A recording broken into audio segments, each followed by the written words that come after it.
pagi Bapak Ibu yang terkasih di dalam Kristus Yesus. Di dalam hari yang penuh sukacita ini, kita mau mendengarkan firman Tuhan yang akan menjadi bekal di dalam kehidupan kita sebelum kita melakukan segala tugas dan tanggung jawab kita di dalam satu hari ini. Namun sebelum kita menerima firman-Nya, marilah kita berdoa. Di dalam segala ucapan syukur Tuhan, kami menyembah dan memuji nama-Mu untuk setiap kebesaran Tuhan di dalam hidup kami.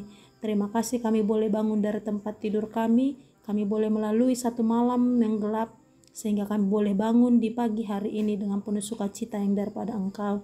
Saat ini Tuhan, kami mau menerima berkat-Mu, mau menerima firman Tuhan sebagai bekal kami untuk kami boleh melakukan segala tugas dan tanggung jawab kami di dalam satu hari ini. Kami memohon kepadamu, kiranya Roh Kudus-Mu yang tetap memberikan kami hikmat untuk boleh mengerti firman Tuhan. Di dalam Kristus Yesus kami berdoa dan bersyukur. Amin.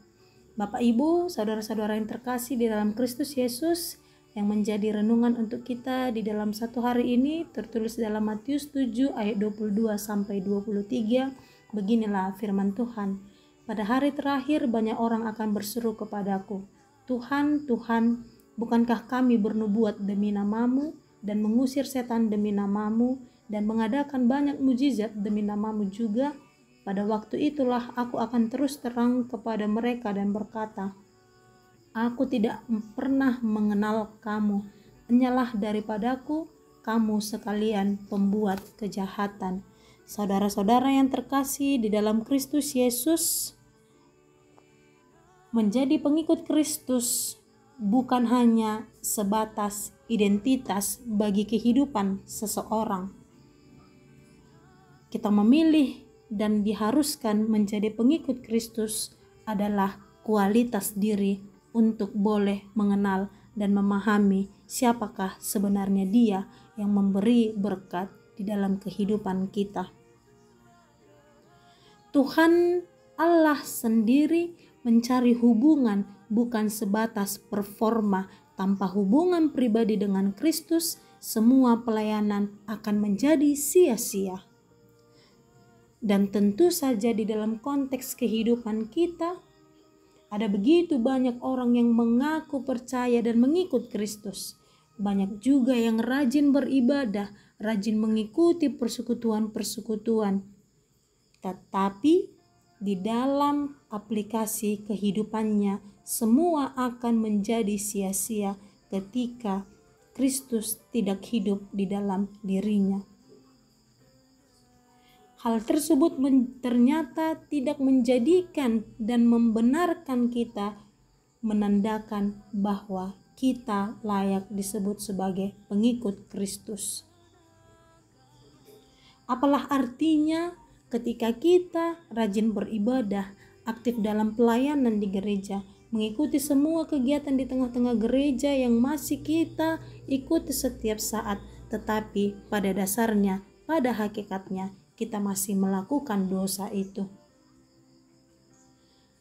Tentu tidak menjadi suatu keseimbangan di dalam kehidupan ketika kita selalu dan turut melakukan kejahatan itu, sehingga roh duniawi, keinginan daging kita mengalahkan keinginan rohani kita.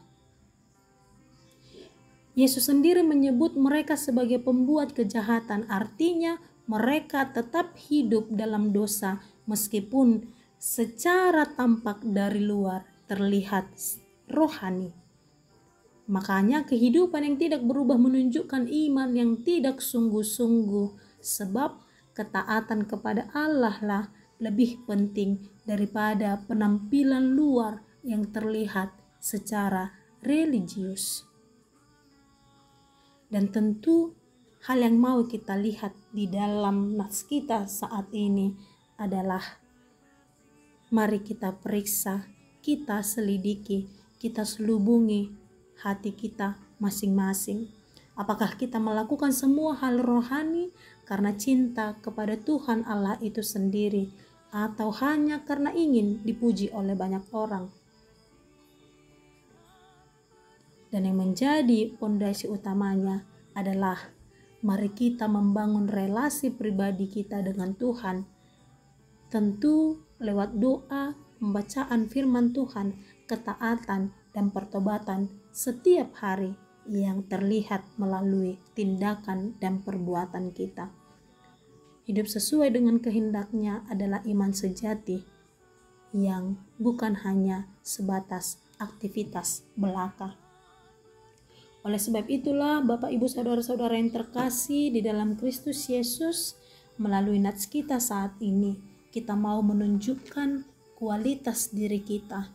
Kita mau diingatkan agar kita tidak menjadi pengikut Kristus yang hanya sebatas di mulut saja, melainkan dari hati serta perbuatan kita mencerminkan bahwa kita benar-benar disebut sebagai pengikut Kristus.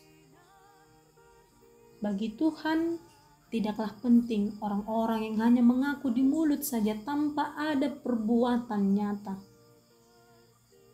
Mari kita perlihatkan kualitas diri kita sebagai orang yang menerima Kristus dan yang sudah menerima keselamatan, yaitu dengan menjauhkan diri dari segala bentuk dosa yang tidak berkenan di hadapan Tuhan. Ia sendiri yang mengatakan, "Aku tidak akan pernah mengenal kamu, hanyalah hai orang-orang yang selalu menuntut semua lengkap, sempurna di dalam kehidupannya tanpa mengandalkan Tuhan." Mari kita melawan roh kedagingan kita, supaya roh iman itu bertumbuh di dalam hidup kita, sehingga kita boleh melawan kuasa-kuasa dosa, dan kita boleh menang atas dosa melalui karya keselamatan yang sudah Tuhan berikan di dalam kehidupan kita. Oleh karena itulah, Bapak Ibu, saudara-saudara yang terkasih di dalam Kristus Yesus, hendaklah kita menjadi pelaku firman Tuhan, hendaklah kita menjadi pengikut Kristus yang menandakan kita aktif melakukan dan menghidupi kehendaknya. Selamat melakukan aktivitas di dalam satu hari ini. Biarlah firman Tuhan yang tetap meneguhkan, menguatkan, dan mengingatkan kita dalam segala tugas dan tanggung jawab kita. Tetap bersukacita, tetap bersyukur menjalani hari-hari kita. Amin. Kita berdoa. Terima kasih Tuhan untuk firman-Mu yang boleh kami dengar pada saat ini. Engkau mengajarkan kami bahwa ketika kami memilih dan mengharuskan hidup kami untuk menjadi pengikut-Mu dalam kehidupan kami harus benar-benar menunjukkan itu dengan segala tingkah dan perbuatan kami di dalam kehidupan kami sehari-hari. Bantu kami Tuhan, untuk kami boleh memperlihatkan kualitas diri kami sebagai pengikut Kristus yang senantiasa boleh terpancar di dalam kehidupan kami, sehingga semakin banyak orang yang menerima dan percaya di dalam nama-Mu. Di dalam segala aktivitas kami satu hari ini Tuhan, biar Engkau yang tetap menuntun dan memelihara kami. Di dalam Kristus Yesus kami berdoa dan bersyukur kepadamu. Amin.